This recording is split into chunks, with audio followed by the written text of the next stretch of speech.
Bienvenue dans les extraits d'Alias Entrepreneur qui contiennent de précieux conseils de Serge Beauchemin, agrémentés de réflexions pour vous aider à amener votre entreprise au prochain niveau. Mon nom, c'est Isabelle Meilleur. Je suis la DG d'Alias Entrepreneur, qui est un OBNL dont la mission est d'élever les solopreneurs et micro-entrepreneurs du Québec vers de plus hauts sommets. J'aimerais prendre le temps de remercier nos partenaires financiers, le ministère de l'Économie, de l'Innovation et de l'Énergie, le programme Persévérance, ainsi que notre partenaire média InfoBref.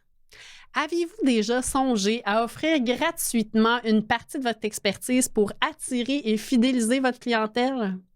Le marketing de contenu attire le public en ligne vers l'une de vos plateformes en présentant du matériel qui lui est pertinent et qui a un rapport direct avec votre entreprise. Le marketing de contenu peut notamment prendre des formes suivantes, entre autres les blogs, des articles, des vidéos, des balados, des articles sur les médias sociaux, des fameux livres blancs aussi. C'est une excellente façon de développer votre notoriété puis de développer certains marchés aussi. Écoutons ensemble ce que Serge a à nous partager sur le sujet et on réfléchit ensuite sur le comment appliquer à votre entreprise ce marketing-là pour la suite. Bonne écoute!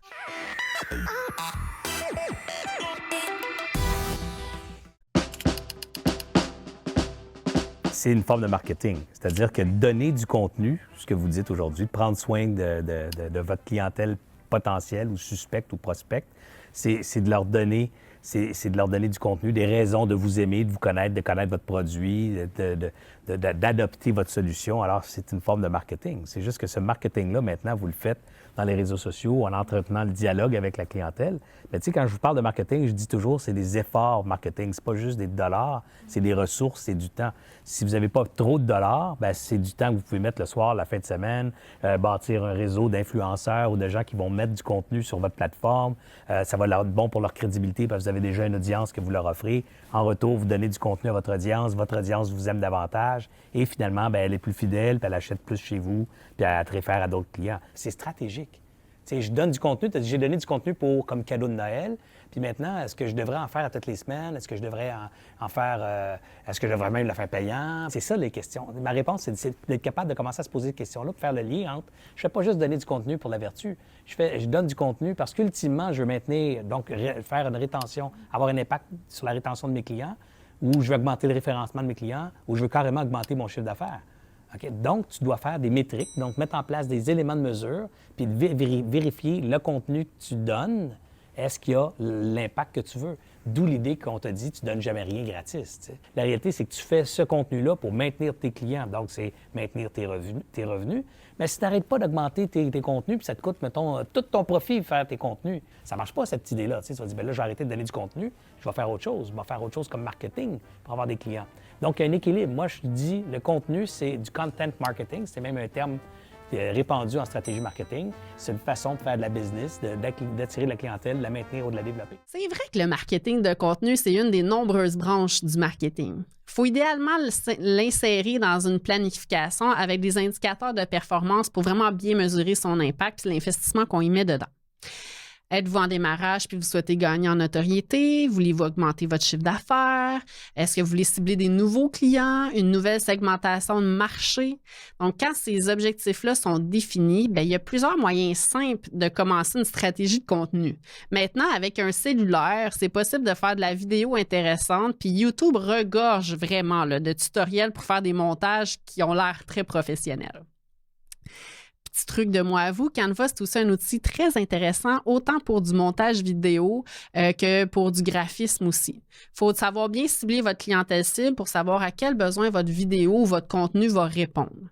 Si vous êtes en mesure de vous positionner comme une source d'information utile et crédible pour votre clientèle, vous allez vraiment gagner en notoriété et fidéliser ces gens-là.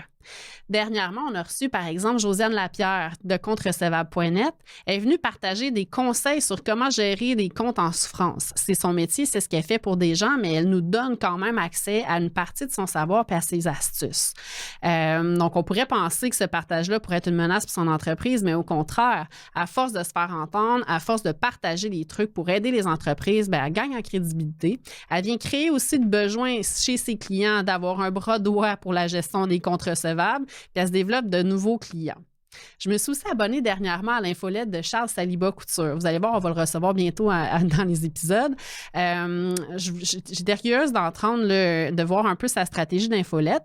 Donc, je m'y suis abonnée, puis j'ai reçu une séquence de courriels préprogrammés qui me donnent l'information sur le copywriting.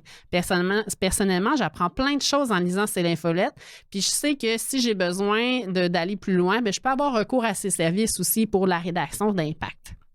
En fait, il a juste gagné des points à chaque fois qu'il m'envoie ses trucs et ses conseils. Une fleuriste, ou une fleuriste pourrait faire aussi la même chose, faire des capsules vidéo sur le montage de bouquets, partager des trucs. Un avocat pourrait partager plein de conseils sur les réseaux sociaux au niveau du droit à sa clientèle cible dans le but d'éduquer, sensibiliser, attirer puis fidéliser des clients. Une entreprise pourrait aussi lever le rideau sur l'intérieur de son organisation, présenter son équipe, montrer comment les processus sont rigoureux, par exemple, pour la fabrication du produit. Donc, c'est intéressant aussi de voir ces envers-là du décor. Ce qui est important, par contre, c'est de ne pas oublier l'appel à l'action ou même de demander à vos auditeurs ou à vos clients de s'inscrire pour obtenir votre contenu gratuit.